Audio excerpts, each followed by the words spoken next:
ये कहानी है कैप्टन विक्रम बत्रा की, जिन्होंने कारगिल वार में देश की रक्षा करते हुए अपने प्राणों का बलिदान दिया और उन्हें देश के सर्वोच्च सम्मान परमवीर चक्र से सम्मानित किया गया। मूवी की शुरुआत होती है कारगिल वार के एक सीन के साथ, जहां कैप्टन विक्रम बत्रा अपनी पलटन के साथ लोहा ले रहे होते हैं। जहां पर दुश्मन को अपने ऊपर हावी होते देख विक्रम बत्रा हाथ में ग्रेनेड लेकर दुश्मन की तरफ भागते हैं और उन पर ग्रेनेड फेंक देते हैं। और उसके बाद मूवी स्टार्ट होती है विक्रम बत्रा के बचपन से, जहां दिखाया जाता है कि विक्रम अपने से बड़े लड़कों से अपनी बॉल लेने के लिए भिड़ जाता है और बॉल लेकर ही मानता है। बाद में विक्रम के डैड उसे डांटते हुए कहते हैं, तुम्हें डर नहीं लगता, अपने से 10 साल बड़े लड़कों से भिड़ जाते हो। और उसके बाद विक्रम बत्रा के छोटे भाई को दिखाया जाता है, जो एक सेट से वहां मौजूद लोगों को अपने बड़े भाई कैप्टन विक्रम बत्रा की स्टोरी सुना रहे होते हैं। वो बताते हैं कि हम दोनों बचपन में टीवी पर परमवीर चक्र नाम से एक सीरियल आता था, उसे देखने के लिए पड़ोस में जाते थे, क्योंकि हमारे घर पर उस समय टीवी नहीं था। उस सीरियल को देखकर विक्रम ने भी एक आर्मी ऑफिसर बनने की ठान ली और वो स्कूल में, जहाँ 15 अगस्त और 26 जनवरी को बाकी स्टूडेंट्स अपनी यूनिफॉर्म में जाते थे, वहीं विक्रम आर्मी की यूनिफॉर्म में जाता था। बड़े होकर विक्रम ने IM में ज्वाइन किया और वहाँ 1.5 साल की ट्रेनिंग के बाद वो एक आर्मी ऑफिसर बन जाता है और उसकी पहली पोस्टिंग जम्मू कश्मीर में होती है, जहाँ पहुंचकर वो अपने सीनियर्स और साथियों को अपना इंट्रोडक्शन देता है। उसके बाद दिखाया जाता है कि विक्रम को आए हुए अब 1 महीना हो चुका है और वो यहाँ के लोगों से काफ़ी घुल मिल गया है। ये बात उसके सीनियर जिम्मी को पसंद नहीं आती। वो विक्रम को कहता है कि इन लोगों के साथ इतना घुलना मिलना अच्छा नहीं है, इनका कोई भरोसा नहीं, कभी ये तुम्हें धोखा दे दें। विक्रम कहता है कि अगर हमें इनसे इन्फॉर्मेशन चाहिए और उनका विश्वास चाहिए, तो हमें भी इनका विश्वास जीतना होगा और इसके लिए इनसे घुलना मिलना ज़रूरी है। उसके बाद दिखाया जाता है कि एक दिन चेकिंग करते समय उनका सामना आतंकियों से होता है, जहां पर विक्रम उन पर फायरिंग करना शुरू कर देता है। दूसरी ओर से आतंकी भी फायरिंग करना शुरू कर देते हैं। जिम्मी विक्रम को फायरिंग होल्ड करने के लिए कहता है, क्योंकि वहां बहुत पब्लिक होती है और गोली सिविलियंस को भी लग सकती है, लेकिन विक्रम फायरिंग नहीं रोकता।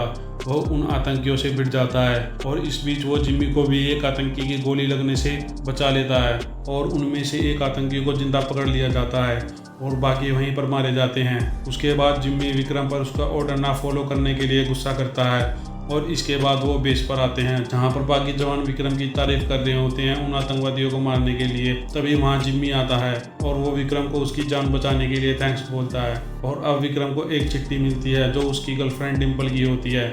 अब मूवी फ्लैशबैक में जाती है, जहाँ दिखाया जाता है कि कॉलेज के समय विक्रम डिम्पल को लाइक करता था, लेकिन डिम्पल उसकी तरफ देखती भी नहीं थी और पूरे 1 महीने के बाद डिम्पल ने विक्रम की तरफ देखा और इस खुशी में विक्रम ने अपने दोस्तों को पार्टी देने के लिए आर्मी कैंटीन से 2 रम की बोतल लेनी चाहिए, लेकिन कैंटीन सुपरवाइजर ने उसे देने से मना कर दिया और कहने लगा कि ये सिर्फ आर्मी के जवानों के लिए हैं।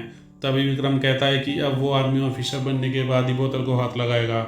इसके बाद दिखाया जाता है कि विक्रम और डिम्पल के बीच अच्छी खासी केमिस्ट्री बन जाती है और वो एक दूसरे से प्यार करने लगते हैं और विक्रम डिम्पल को शादी के लिए प्रपोज करता है, लेकिन डिम्पल के फादर को ये रिश्ता मंजूर नहीं होता, क्योंकि डिम्पल एक सिख लड़की है और विक्रम एक हिंदू लड़का होता है। वहीं विक्रम की फैमिली डिम्पल और विक्रम के रिश्ते से खुश होते हैं। उसके बाद विक्रम डिम्पल से शादी करने के लिए आर्मी का अपना सपना छोड़ देता है और मर्चेंट नेवी में जाने का डिसीजन लेता है, लेकिन विक्रम का दोस्त उसे बहुत समझाता है कि आर्मी में जाना उसका बचपन से सपना रहा है। वो इस तरह से अपने सपने को भुलाकर अपने आप को अंदर से मार रहा है और ये वो अपने साथ ही नहीं बल्कि डिम्पल के साथ भी गलत कर रहा है। इसके बाद विक्रम अपना डिसीजन बदल लेता है और आर्मी में जाने का ही मन बना लेता है। जब वो ये बात डिम्पल को बताता है तो डिम्पल विक्रम का साथ देती है और कहती है कि अब वो उसके आर्मी ऑफिसर बनने के बाद ही उससे बात करेगी। अब मूवी प्रेजेंट में आती है, जहां दिखाया जाता है कि विक्रम के सीनियर उसे उसके काम के लिए बहुत बधाई देते हैं और कहते हैं कि तुमने जिस आतंकी को जिंदा पकड़ा है वो हैदर का खास आदमी है और वो इसका बदला जरूर लेगा। अब हैदर को दिखाया जाता है जो उन खबरियों को मार देता है जिन्होंने आर्मी की मदद की थी।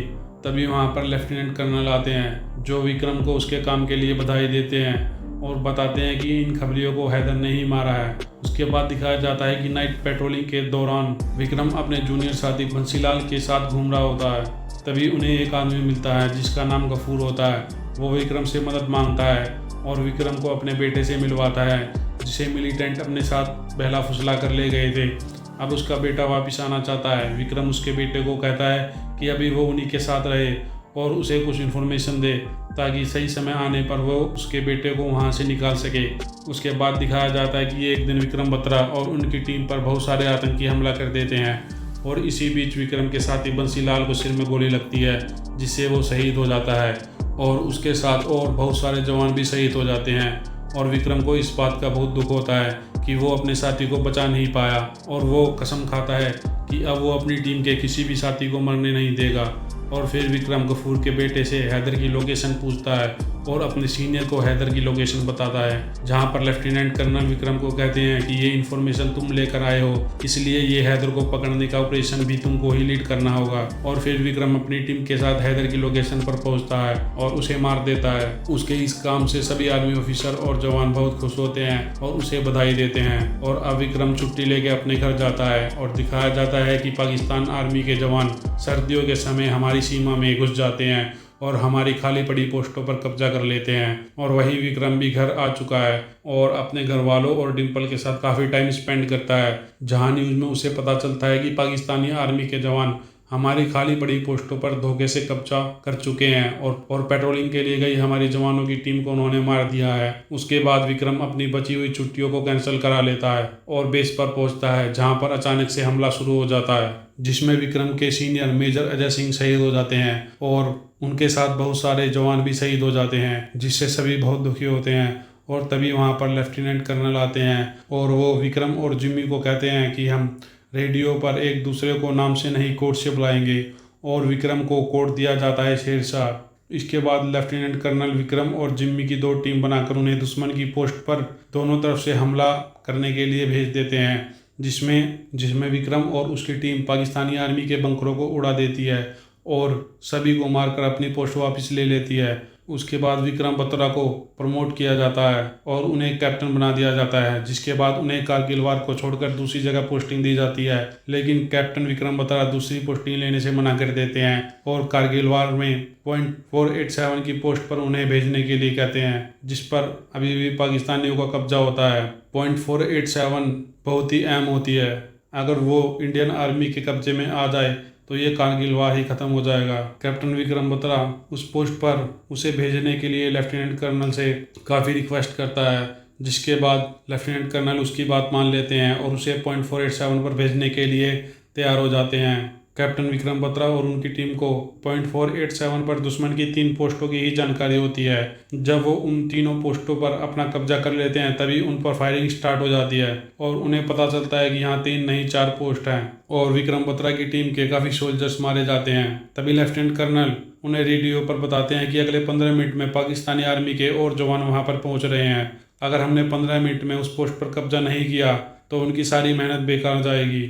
इसके बाद विक्रम बत्रा हाथ में ग्रेनेड लेकर दुश्मन की पोस्ट की तरफ बढ़ते हैं और जैसे ही वो ग्रेनेड फेंकते हैं, बंकर में छुपा हुआ स्नाइपर उन्हें बहुत सारे गोली मारता है, जिससे वो जमीन पर गिर जाते हैं। उनकी टीम .487 के लास्ट बंकर पर भी अपना कब्जा कर लेती है और कैप्टन विक्रम बत्रा इस तरह अपनी आखिरी पोस्ट पर कब्जा करते हुए शहीद हो जाते हैं और इस तरह कारगिल वार का एंड होता है। उसके बाद विक्रम बत्रा को श्रद्धांजलि देने के लिए पूरे शहर की भीड़ आई होती है और वहीं डिम्पल भी आती है, लेकिन वो विक्रम का फेस भी नहीं देख पाती। मूवी की एंडिंग में विक्रम बत्रा का ओरिजिनल इंटरव्यू दिखाया जाता है जो उन्होंने कारगिल वार के समय दिया था। मूवी में बताया जाता है कि डिम्पल अभी तक विक्रम बत्रा को भूली नहीं है और उन्होंने अभी तक शादी भी नहीं की है और यहीं पर मूवी खत्म होती है।